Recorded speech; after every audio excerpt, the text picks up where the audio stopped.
Welcome everyone, welcome to, I don't really know yet, like, preview, let's play, I'm not sure, because we are going to be playing Encased, a sci-fi post apocalyptic RPG for today. I did get a free key for this, so, as usual, full disclosure there to start with, and this game is still in early access. Which is why I don't know if, like, I have been watching this game for a while, but I don't know just how much content is in it for a full Let's Play. Because at the moment, they're building it in a way similar to Underrail, if you've been on this channel long enough to see that, where when they were developing Underrail, they sort of built, like, you know, the first area first, and then they released it to be able to buy, and then they sort of built more, they expanded out the story and built the areas as they went on. So what we may do is we may have a look at it now, then come back to it when it is finished. Or we'll play through it now. So let me know which one you want to see, you know, depending on how this Let's Play goes. So this is kind of very Fallout-y from what I've seen, like similar vibe, but very, very different. So let's just get straight into it. You remember how it all started. I like it already. The year was 1971. The dome was discovered in a remote desert, a gigantic structure of unknown origin. Okay. Then, the leading world powers founded the Cronus Corporation with the purpose of researching it. Scientists and other experts were transported inside the dome from Crystal Sands, a city built at its foot. Okay. I already like the was aesthetic also of built it. at the top of the mysterious formation, and all the goods and personnel were moving through it to reach the lands beneath the dome. Cronus promised the flourishing of the civilization in its advertising materials. Teleportation technology, flying cars, new power sources, the cure for all diseases, maybe even eternal life. Who knows? We thought it's our golden ticket. We thought these hospitality open doors led us to the greatest treasury in the universe. And although it was impossible to leave the dome, this subtle warning didn't stop us. Ooh. Our faith I'm liking this already. Made us blind. We were looking for new technologies and found millions of strange mechanisms we didn't know how to use. We were searching for immortality, but we lost so many lives. We let the genie out of the bottle, and we had no idea what it will take in exchange for fulfilling our wishes.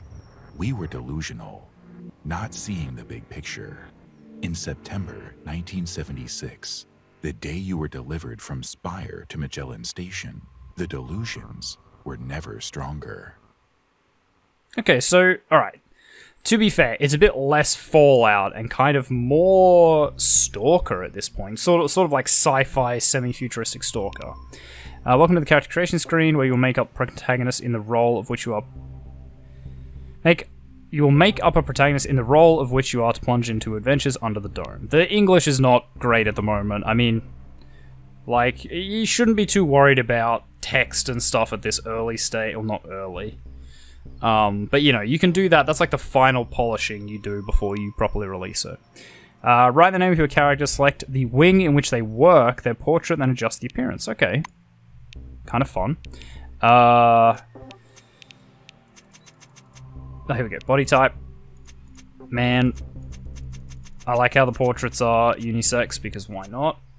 Kind of weird. Does that change? No. And we'll go 25.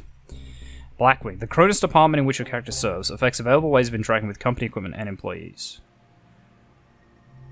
Oh, also our character's name is TheOzzieNerd. Using the most powerful weapons and advanced military equipment, the employees of Blackwing protect humanity from the myriad hazards of the dome. Blackwing's command is made up of the best officers from the most highly trained armies in the world. Cool, so that's like the fighter class. What else we got? Orange Wing.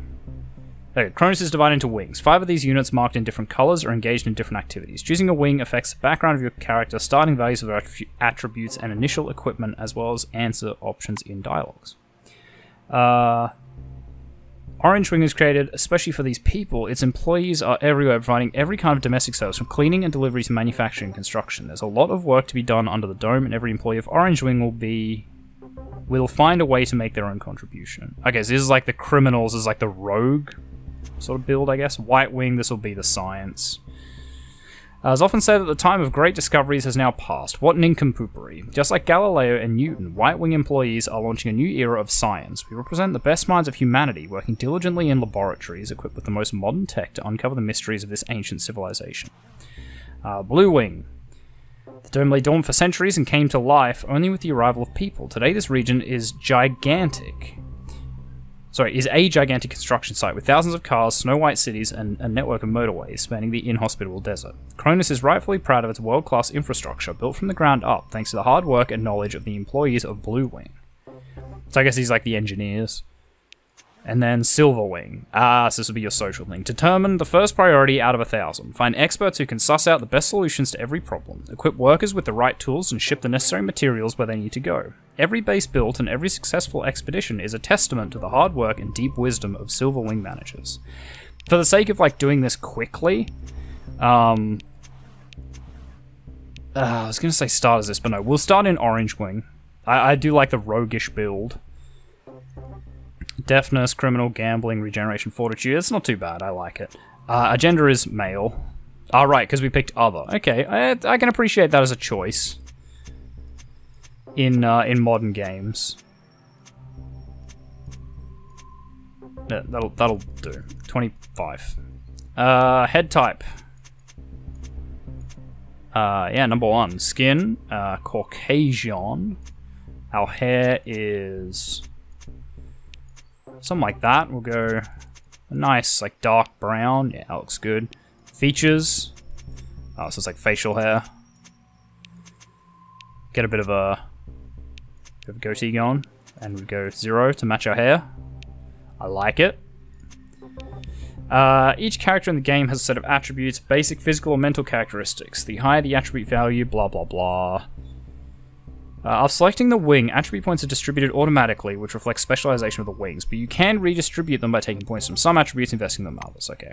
I won't sort of min-max this too much. Ooh, low charisma feels bad.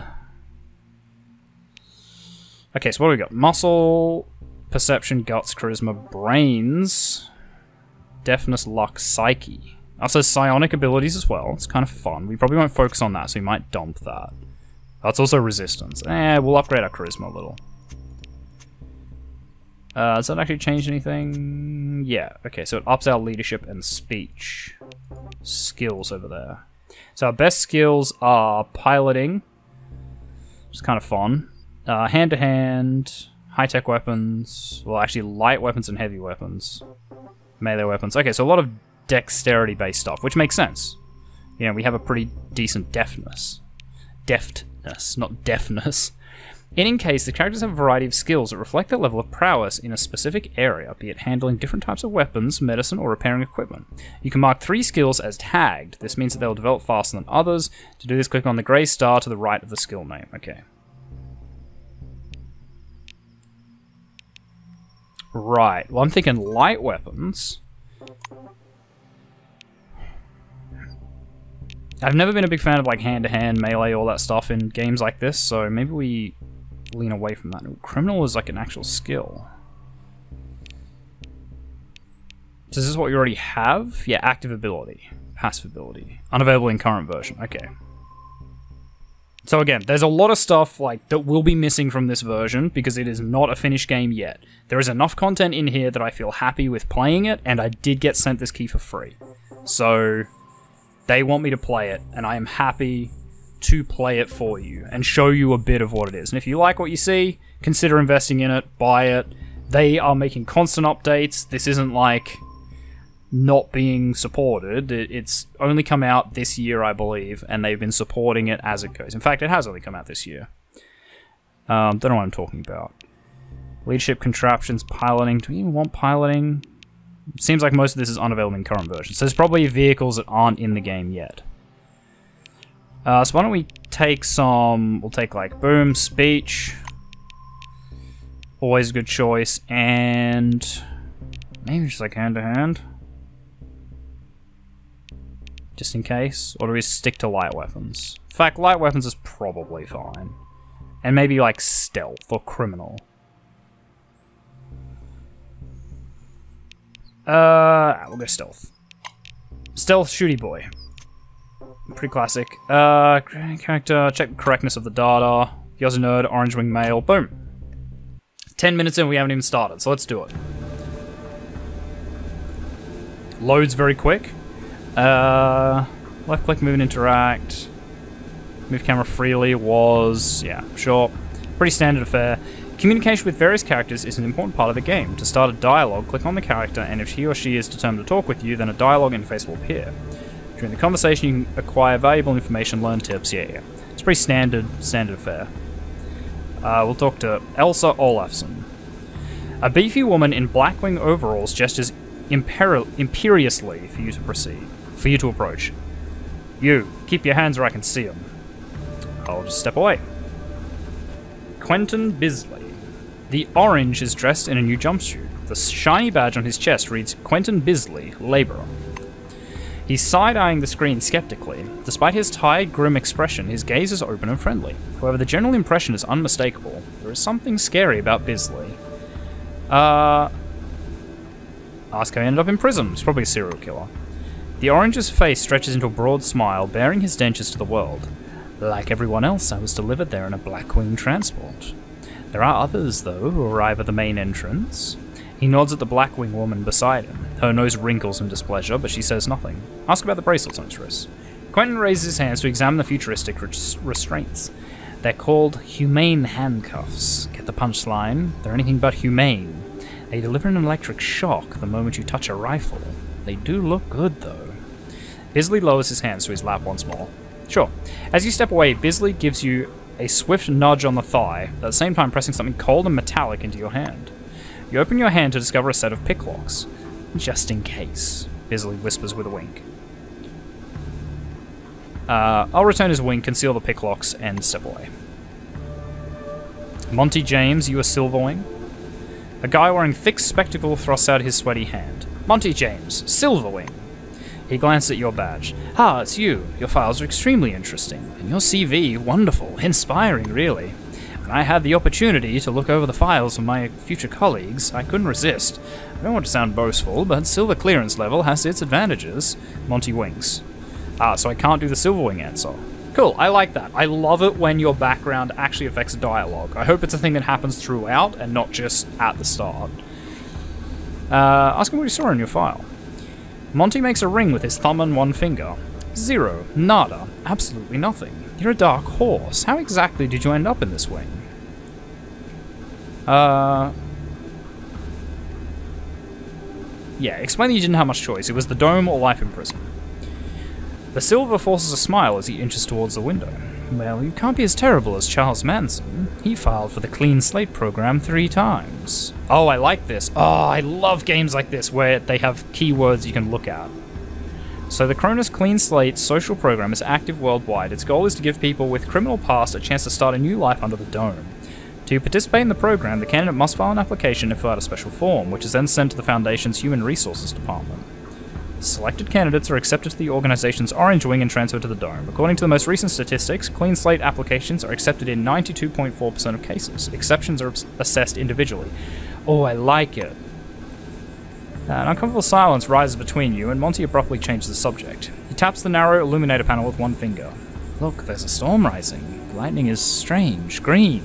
Should lightning be green? This is my first sandstorm. Yeah, we'll step away. No, I like that, though. That is very, very cool. More games should do this. I'm loving this setting so far. A mustached man in a blue jumpsuit is standing at the window studying the construction site below through the occasional break in the clouds. His badge reads Igor Patanin, Planner. The blue taps, which is going to tell me about Blue Wing, yep. Taps on the window with one finger and gestures you to come take a look. Looks like he doesn't speak English. Since the discovery of the Dome, become an international project, 7 countries participate in the first expedition. Over time, this number only increased. Citizens of 40 different countries. Cool. Talk to Patena.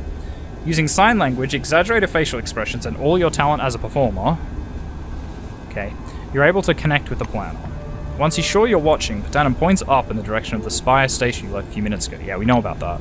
He sketches the outline of the station on a broad, foggy section of glass. Once he's finished, the blue turns to you, his face shining happily. Ask him how the station functions. With confident strokes of his finger, the planner delineates the capsule's movement scheme, drive gears, and massive liquid brakes on the glass. Okay, we're going to speed through this a little bit. The engineer gestures for you to wait a moment, rummages a small sweet out of his pocket and offers it to you. There is a picture of a crayfish on the wrapper. Is it a crayfish-flavoured sweet? Thank you, and put the sweet in your mouth.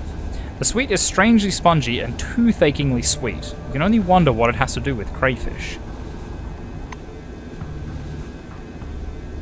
Now, Tomoko Kimura. A pale and thin young woman is sitting at the window, leaning against the illuminator. The glass is slightly fogged with her breath. She turns to you. Her shiny badge reads Tomoko Kimura, crystallographer. We've crossed the border. We've crossed the border. No way back now. The white presses small hands to her blushing cheeks. It started with an article I read about luminous minerals with changeable crystalline lattices. That's what led me here. I have a theory, but I'm not ready to share it yet. She says softly, as if answering a question you hadn't asked. Ask her if she sees the dark stain on the outer surface of the dome. Tomoko peers through the glass in the direction you indicate. Oh, that's the unfortunate aircraft. The one that crashed into the dome during the first expedition. Sorry, the one that crashed into the dome. I don't know why I said what there. I believe that's a wing fragment over there, and some white canvas. What do you think it is? Maybe a parachute? The white shakes her head, bewildered. Now that I'm here, I just can't believe it. It's all true. We're on our way to meet the future. Ask her what I meant by saying she's crossed the border. Tomoko shoots you a surprised look. Sounds like you missed a few details on the briefing. The dome is a selectively permeable environment. The white draws an invisible hemisphere in the air. Inorganic objects may exit the dome without difficulty, but any living creature dies if transported back to the outside world. That's why we're all stuck here for an indefinite period of time. Ooh, I like it. I like it. The dome is characterized by its selective permeability. Cargo and personnel are moved inside through the aperture at the apex of the dome. Damaged equipment, dangerous waste, and relics exit this way as well. As for living beings, any attempt to leave the dome ends in death. The trip here is a one-way ticket, but that doesn't stop the daredevils. I wonder aloud why things happen that way. Kimura is eyeing the dome's mesh glittering in the sunlight. Supposedly, the reason is in the atmospheric composition, but it's a weak theory. The difference of the air within the dome is so insignificant as to fall within the margin of error, or to put it more simply, there is no difference. She shoots a quick glance at the silver and lowers her voice. I've heard a rumor, probably nothing but a conspiracy theory. We can leave the dome at any time, we've simply been told that we can't. If you ever decide to test this hypothesis, don't forget to leave me something in your will. Nice. Okay, and I guess we do this to leave? Gazing out through the porthole, you watch as the ground slowly approaches. It looks brown-black through the tinted glass and smoky blue at the horizon. The clouds pull apart from one another like cotton candy. You carefully review the briefing. When you arrive on the ground, they'll deliver you to the base, where you'll be assigned to one of the dome's many enormous construction sites. Though even working all day beneath the burning sun would be preferable to being one of the white-winged subjects. What you heard about their human experiments during the briefing was not encouraging. Just as you're about to move away from the window, you notice a whirlwind beginning to form above the ochre plain. The gathering storm drifts unhurriedly above the desert, a crown of green lightnings flashing at its center.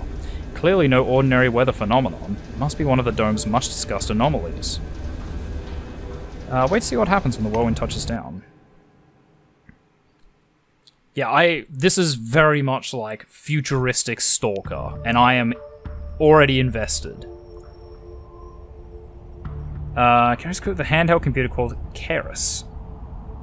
It acts as an organizer, stores information. Okay, pretty standard stuff.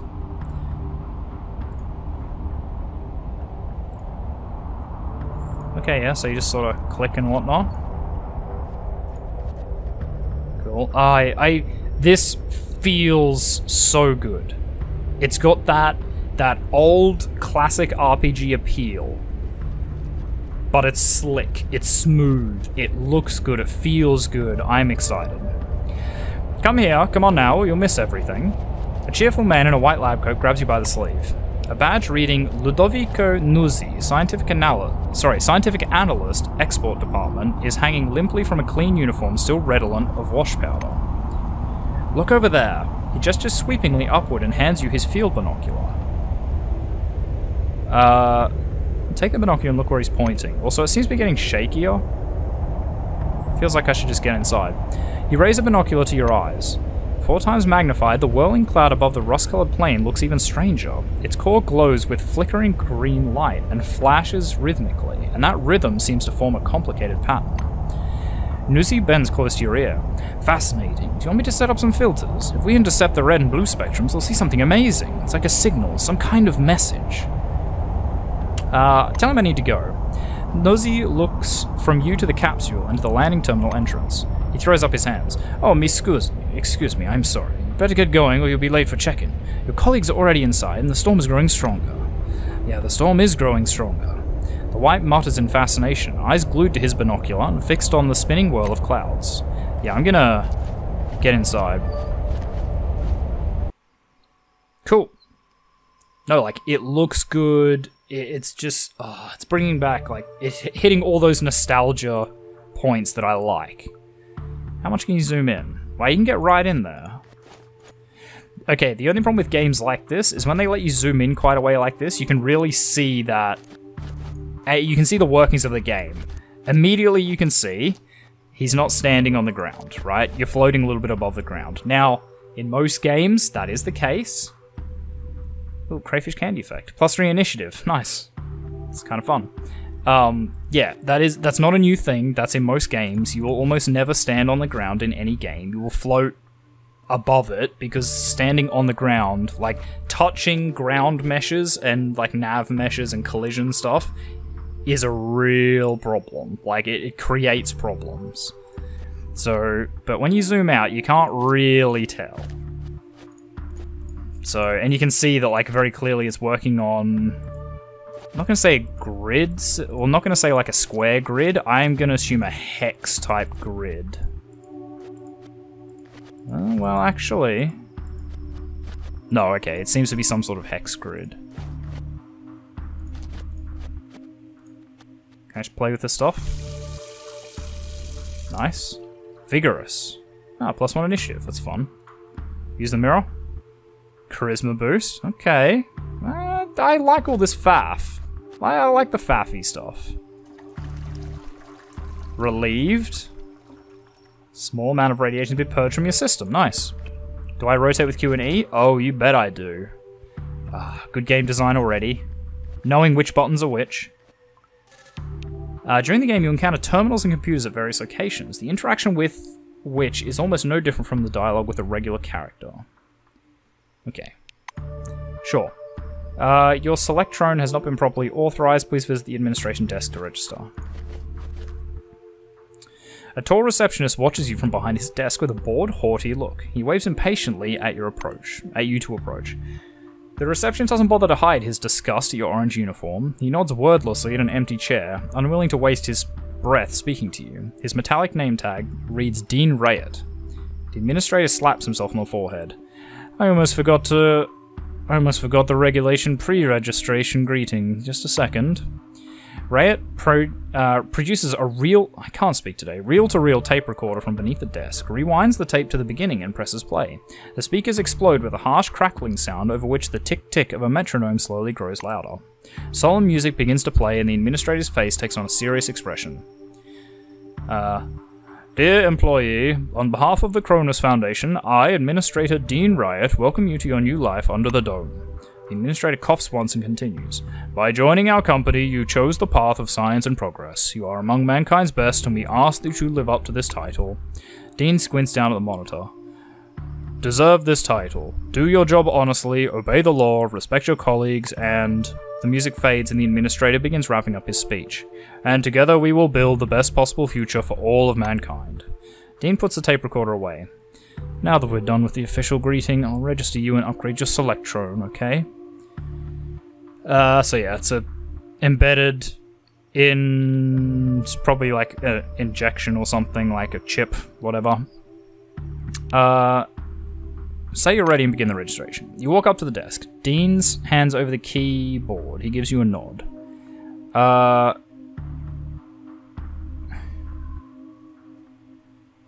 Sure, enter your data into the terminal on your own.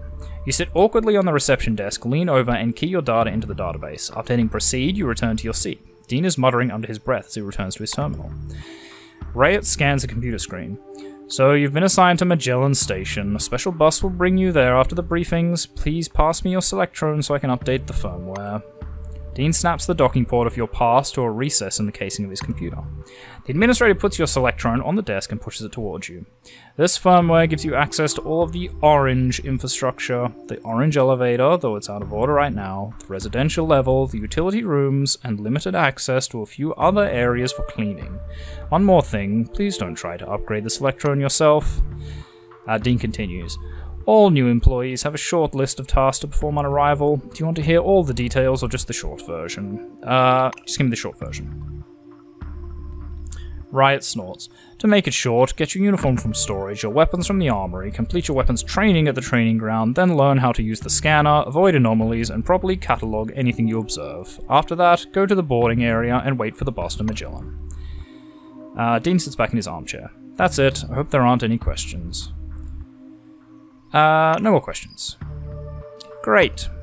He reaches for the tape recorder, but thinks better of it. The instructions call for a little welcoming preamble, but dash it all, that's nonsense. Welcome to Concord Station. Cool, so now I should be able to play with the public terminal?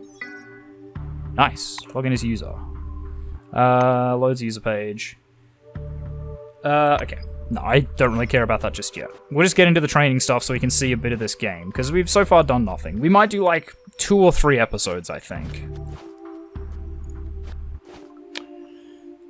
Trade's important element of Encased. Trade, sure.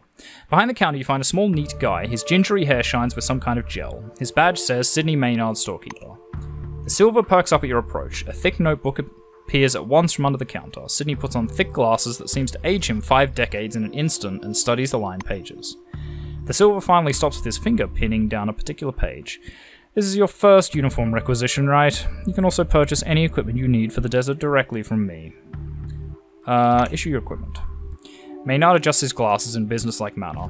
Before I give you the uniform, please listen to these instructions. I'm listening. Sydney fiddles with his hairstyle. So I'm not going to sugarcoat it. Life inside the dome could be dangerous. You may get shot, spill acid on yourself, get an electric shock, or suffer the effects of a dangerous anomaly. That's why it's important to wear protective equipment when traveling outdoors. Of course, in hazardous situations, the equipment will get damaged, and the more it's damaged, the more often one has to repair it. We've got repair kits for this gear. If you don't know how to fix stuff yourself, there are specialists at just about every base. They can help. Sydney puts the notebook away. The instructions are over. Now I'm going to issue your uniform. Disc bit in the back. Brand spanking uniform. Fingers an orange jacket, pants and heavy boots. Jackpot, you've got a brand new set. That's right, a lot of folks in Orange Wing have to make do with rags. One important thing, in accordance with Order 16-225, helmets and gloves are not included, but you can purchase them from me. Sydney slips the uniform under the counter, from whence sounds a metallic click. Storekeeper nods at the box in front of you. Go ahead and collect your uniform. Enjoy. Boom. Oh, we've already taken it off. So can I put that on now? Alright, again, pretty basic, pretty basic RPG stuff. So we have a lockpick. Third letter from Kronos. A yellow envelope, thick and crisp. Inside is a solemn letter printed in a font that mimics real handwriting. There's also a foil postcard and a ticket stub to Crystal Sands sitting near the dome. I can read it. This is just an acceptance letter, nothing particularly exciting. Humane handcuffs. Can I equip those? I can, and I can just take them off. Interesting. Okay.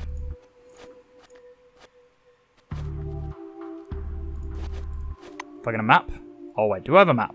Oh, and it's a good map. It's a map that shows you where you are and where interesting shit is. Good. Good. I love it already. Chechen Co. The smell of good tobacco wafts off this tall, thick woman from a meter away. A black lacquered pipe, an open logbook full of signatures, and a metal flip calendar sits on the counter in front of her. A nameplate reads Margarita Tachenko. The woman smooths her coppery hair with one hand and casually lights her pipe. What can I do for you? Her voice is deep and gravelly. Ask her for your personal weapon. Margarita thumbs back several pages in her notebook. I see, this is your first time. She retreats to the shelves. Tachenko returns a couple of minutes later carrying a device like an industrial-sized staple gun. She looks at the thing in her hands, then at you, enjoying your reaction. This here's called a Kraut. It's a pneumatic gun for staples and nails. It's not technically a weapon, but when has that ever bothered you oranges? It's obvious that this isn't Chechen Co's first time demonstrating the crouch. She retracts the attached blade and shows you how air is forced into the cylinder to create pressure for shooting. When she's finished, she sets the weapon on the counter in front of you. Accept the firearm carefully with the barrel aimed downwards like you were trained. Margarita drags on her pipe and releases a puff of thick yellow smoke. I see you know the rules, that's good. Ask about the drawbacks. If you ask me, there are tons of pluses. You won't accidentally kill anyone, and the crowd doesn't need cartridges. Very practical. It's about servicing the weapon. The Black is taken aback by your question. She spreads her hands. Sign your name in the meantime, and one last thing. Margarita points at the nail gun. You can load that with more than just nails. Pebbles, glass, screws, coins. You can basically scavenge your ammo. Leaning over the counter, the Black points somewhere off to one side. Now it's time for your training. Botherby is already waiting for you by the big gate. He's a little crazy, but a good man nonetheless. Yeah, I get it. Moving. Big gate? Oh, that's gonna be locked. Something about hating oranges? An engineer in bright blue jacket is tinkering with the door lock, cursing under his breath non-stop. Blowing a curly strand of hair off his forehead, he turns to you. Tell your orange crony I'm gonna stick this chewing gum where the sun don't shine. Just arrived and he's already damaging property. Mind you, he's shithoused you as well. You'll have to wait until I've got this sorted out. Technician points angrily at the lock on the door, which has apparently been stopped up with a wad of gum. His badge reads Maxim Penkovsky, Technician. Ask him whether he can open the door. Penkovsky grunts angrily. Haha, I wish I could. I'm gonna have to disassemble, clean, and reassemble it to get it working. It's work that I don't need, and all thanks to some idiot. Maxim extracts a thin precision probe from behind his ear and dangles it in front of you. As an orange, I'm sure you know what this is, but in case you don't, I can teach you to pick locks. It's a useful skill, you'll see. Looks at you expectantly. I'd like to learn. The Blue's getting excited. Alright, looky here. Penkovsky presses his lockpick into an odd device resembling a hybrid screwdriver can opener into your hand. Using a mechanical pick lock is easy peasy, though they wear out fast, while the old-fashioned kind is another thing entirely. That's a tool for a master. Maxim takes out another pick lock and crouches by the door. How to pick common lock. By the way, you can carry your tools in your belt. It's much handier to have them right there. Penkovsky shows you his utility belt where he keeps all kinds of tools and gadgets. Actually, finding tools inside the dome is no problem at all. There are even devices for hacking terminals. Maxim hoists up his belt. The Blue solemnly raises his index finger.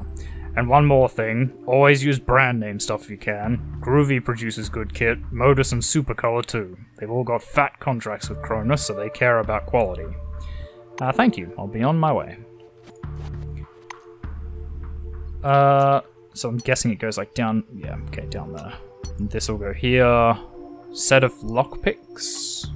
Also, that's a belt item. Simple lockpick. Task 1 working principle is not clear, but the result is almost guaranteed. This device will open doors for you even if you've never even held a lockpick. Oh, okay. And these are like if you're good at lockpicks. Okay, sure.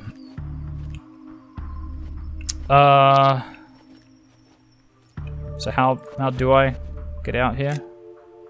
Find locked. You use criminal or devices skill to break them. To do this, right click on the locked door and in the list that opens, click on the corresponding. Okay. Required ability rank 0 out of 5. Sure.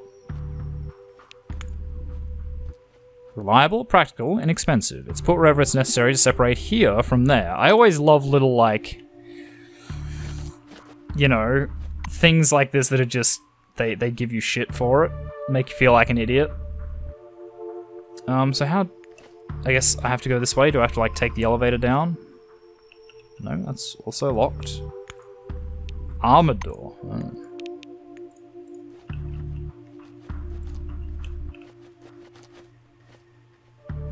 Oh.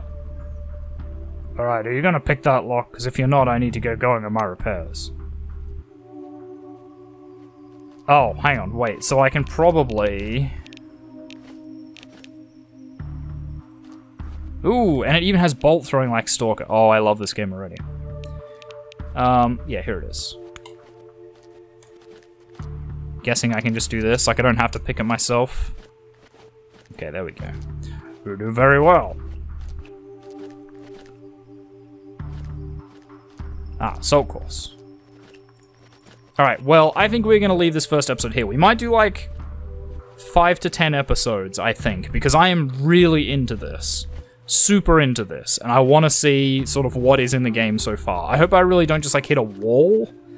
That's what I would hate. If there's just a lot of game world with, like, random encounters and stuff you can do, but there's no, like, you know, the story elements missing and stuff, that is the kind of early access I love. I would hate it if we just hit a wall and it was just like, you can't go any further than this.